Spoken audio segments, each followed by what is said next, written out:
I have a feeling that some of you may have thought about this question. Can someone hold a false belief and still be a critical thinker? My answer is yes. Expanding on my answer are the following points. One may think that if someone is a critical thinker, that must mean that everything they believe is true. However, this is not the case because we aren't perfect. We all make mistakes from time to time. Not to mention, people may not even be aware that they are holding a false belief or that their beliefs are inconsistent. Some beliefs may even be emotionally tied to the person. Also, what may appear to be true at one time may later turn out to be false and vice versa. To make it easier to visualize my points, here is a tabular way to look at this. Let's say a person holds a belief and has a reason for believing it. Based on that, here are 4 different scenarios as presented in this table. If the belief is true and the person has a good reason for believing it, then one could say that they are being rational and are correct.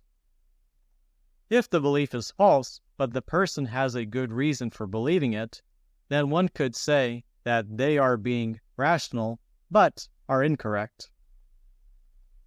If the belief is true, but the person does not have a good reason for believing it, then one could say that they are being irrational but are correct. Finally, if the belief is false and the person does not have a good reason for believing it, then one could say that they are being irrational and are incorrect.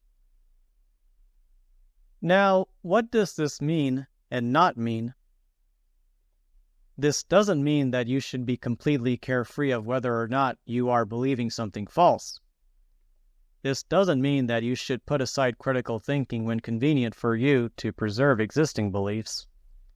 This does mean that you should be a critical thinker to the best of your ability. This does mean that you should be kind and forgiving towards others for holding a false belief. Not to mention, you shouldn't be so hard on yourself if you find yourself in the same place.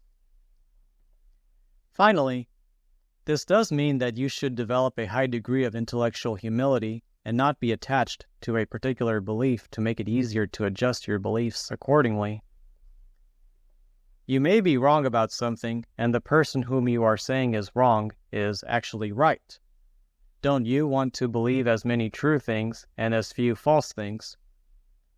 Not to mention, if defending your beliefs is more important to you than figuring out what is true, you may be fooling yourself.